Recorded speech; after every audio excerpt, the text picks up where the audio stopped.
ফুলকি সামনে হাজির সেই প্রশ্ন, রুদ্ররূপ স্যান্নাল তাইজে এবং তার ছেলের কিভাবে উপকার করেছে। কিন্তু প্রতিটি উত্তর যেন আরেকটি নতুন প্রশ্ন খুলে দেয়। প্রতিটি হাসির আড়ালে লুকিয়ে থাকে অজানা ভয়। প্রতিটি স্মৃতির ভিতরে রয়েছে এমন কিছু যা কেউ কখনো বলতে চায় না। আর তখনই আদালতের ভেতর প্রতিধ্বনিত হয় এক কণ্ঠ, ধর্মাধিকার। এক নিঃশ্বাসে থেমে যায় চারপাশ। সকল নজর ঘুরে যায় আদালতের কেন্দ্রবিন্দুতে। এগিয়ে আসে এক নাম, রুদ্ররূপ স্যান্নাল। ফুলকি বলে ওঠে, রুদ্ররূপ স্যান্নাল এই উপকার করেছে।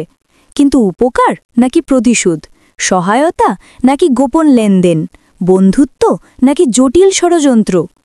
যখন সম্পর্কের জট খুলতে থাকে, বেরিয়ে আসে এমন সত্য যা সব কিছুকে বদলে দেয়।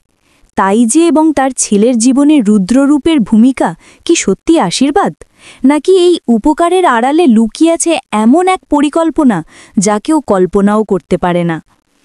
এক মা তার সন্তানের ভবিষ্যতের জন্য লড়ে যায়, এক নারী সত্যের জন্য দাঁড়ায়, একটি পরিবার টিকে থাকার লড়াইয়ে নামতে বাধ্য হয়। আর এই সব কিছুর কেন্দ্রবিন্দুতে একটি নাম, একটি সিদ্ধান্ত, একটি সত্য, রুদ্ররূপ স্যান্নাল। যে সত্য যত চাপা রাখা হয় ততই তার শব্দ আরও জোরে শোনা যায়।